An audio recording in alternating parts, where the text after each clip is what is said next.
Hola a todos y bienvenidos. Welcome back to Real Fast Spanish. Today, you're going to learn all about one of the most important everyday Spanish verbs, llamar. Now, specifically, you're going to learn 3 ways this verb can appear in a Spanish sentence and 7 common uses. Now, this video is part of a series I've been doing recently on common everyday Spanish verbs, and the main theme of this series is the 3 verb structures you'll come across when studying Spanish, and that's normal verbs, verbs like gustar, and reflexive verbs. Now, many verbs in Spanish, including llamar, will appear in all 3 of these structures, and when they do, their meaning often changes. And as a quick recap, a normal verb is the simplest verb structure you'll find in Spanish. For example, I want this, quiero esto. I need to speak with him, necesito hablar con él. Here, quiero and necesito are in the normal form. Then we have verbs like gustar, where we can say something like, I like the movie, me gusta la película. Now, as you can see, this sentence starts with a me. We can translate this literally as, the movie is pleasing to me. So in this structure, you describe thoughts that are going on in your head, I like the movie, I like the food, in such a way that it is like the food is having an effect on you. It is pleasing you, like it is somehow the active subject.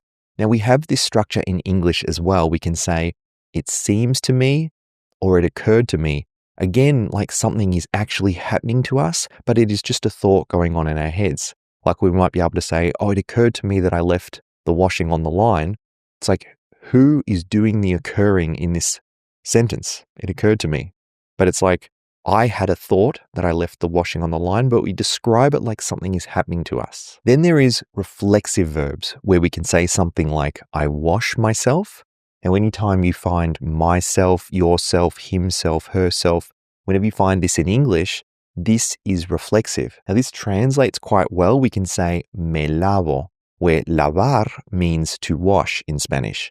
Now, the main difference between English and Spanish is in English we say I wash myself, but in Spanish we say me lavo, which is kind of like myself, I wash. Now, also just like English, we can say I wash the plates, lavo los platos.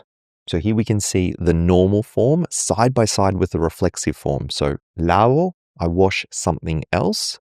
Me lavo, I wash myself.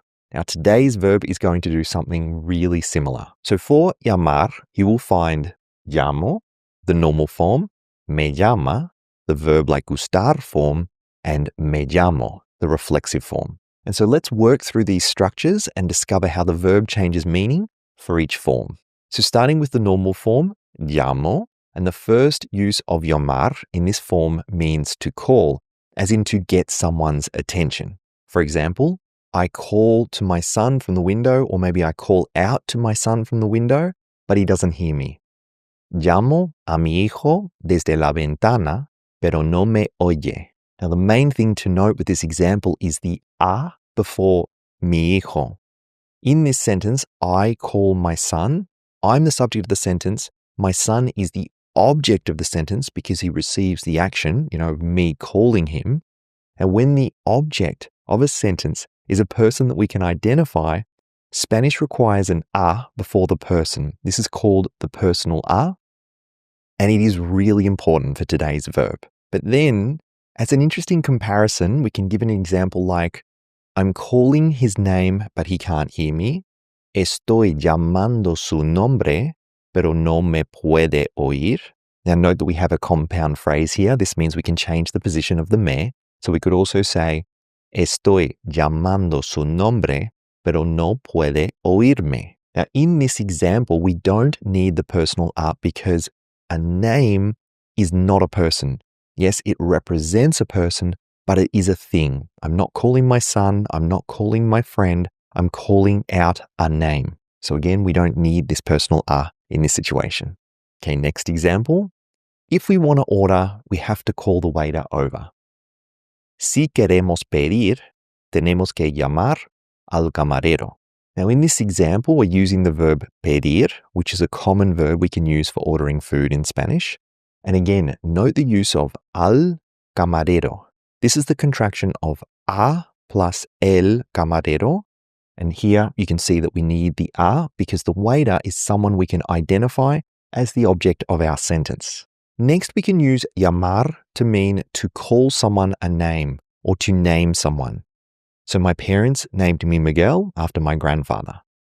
Mis padres me llamaron Miguel por mi abuelo. Now note, llamaron is the past tense. They called me in the past. Another example, they named the baby Sofia. Llamaron al bebé Sofía. Again, note the al as in al bebé with a personal a. Next example, my work colleagues call me Juan, but you can call me Juanito. Mis compañeros de trabajo me llaman Juan, pero tú me puedes llamar Juanito. And again, we have a compound phrase, so we can also say, mis compañeros de trabajo me llaman Juan, pero tú puedes llamarme Juanito. Now you can use this structure too to introduce a nickname that you might like people to call you. And next we can use llamar to mean to call someone on the phone. So for example, I'll call you later. I'm busy right now. Te llamo más tarde. Estoy ocupado ahora. Now, something that is really tricky for Spanish students is using the present tense here. In English, it's impossible to say, I call you later. It doesn't sound right to the ear of an English native. And because of this, English speakers learning Spanish want to use the future tense in this situation. They want to say, I will call you later. Now, we can say in Spanish, te llamaré más tarde. Estoy ocupado ahora. This is grammatically acceptable, but it is less common in everyday spoken speech, especially amongst friends and family. So I would recommend practicing the present tense here to try to get used to it. Another example, have you called your mother today? ¿Has llamado a tu mamá hoy? Now again, you'll see the personal use for a tu mamá. Another example, can you call the police? Puedes llamar a la policía. Now, this is a tricky example because unlike the waiter example, it feels like the police is a non-specific person. But at the end of the day, any police officer that comes to the scene or answers the phone will be a specific person. So we need to use the personal a. Next example, he called me 3 times this morning. Me llamó 3 veces esta mañana. Now, here we have the past tense. He called me, me llamó. Now, emphasis is really important here because we can also say in Spanish, me llamo. Now, this is coming. We'll get back to this in a moment when we discuss the reflexive form. But just note, we've got 2 options, me llamó, me llamo. Now, before we get to the reflexive form, we first have to look at the verb like gustar form. So, me llama. Now, the main use we will find in this form is in the expression llamar la atención, to catch your attention or to stand out. And note that when one word ends in a vowel in Spanish and the next word starts with the same vowel, those words are going to be pronounced together. So not la atención, but la atención. So for example, this color stands out to me, or this color catches my eye. Me llama la atención este color. So something about this color is calling my attention literally, but in English we say it stands out or it catches my eye. What stands out to you about this movie? ¿Qué te llama la atención de esta película? Now we've got 2 contracting words here. We can say la atención, and de esta, de esta. Now we've also got this verb like gustar structure, which actually translates really well because standing out is doing the same thing grammatically in English. This stands out to me, which means I notice it, but we say it like it is affecting me. Now also this is a great question you can use in many situations. ¿Qué te llama la atención de? Insert anything here. Esa persona, that person. El libro, the book. El menú, the menu. Esa tienda, that shop, etc., etc. Another example, that girl stands out to me because she always dresses in a very original way. Esa chica me llama la atención porque siempre se viste de manera muy original. So we have the reflexive verb here, se viste, which means she dresses herself. We also have this phrase, de manera, which means of way, literally, but this would best translate into English as in a certain way or in a certain manner.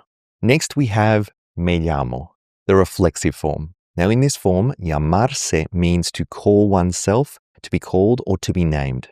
So, for example, my name is Andrew or Andrés.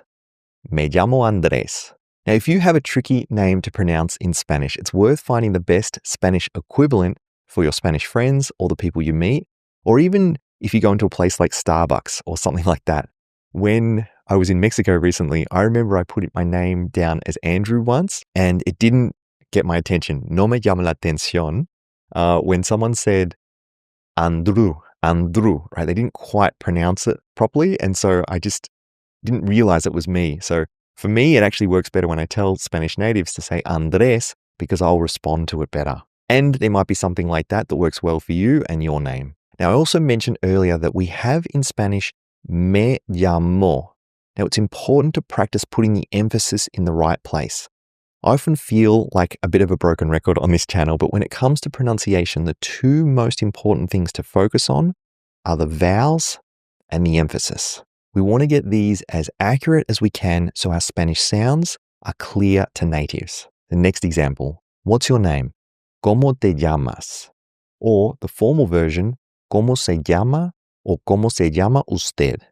Now, it is worth practicing the formal and informal with this question, as you will likely need to use both at some point, depending on the situation. Now, last, we have one common idiomatic expression with llamar, and that's llamar a la puerta, to knock at the door. In English, we knock on the door, and in Spanish, we call to the door, literally.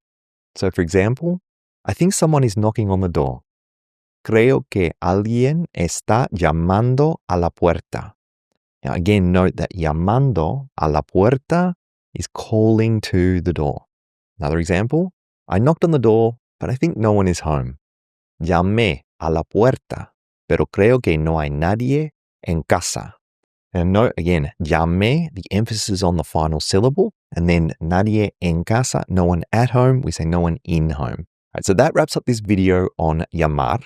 Si te llama la atención algún uso nuevo de llamar, hay que practicarlo. If you enjoyed this video, then please do me a favor and give it a like.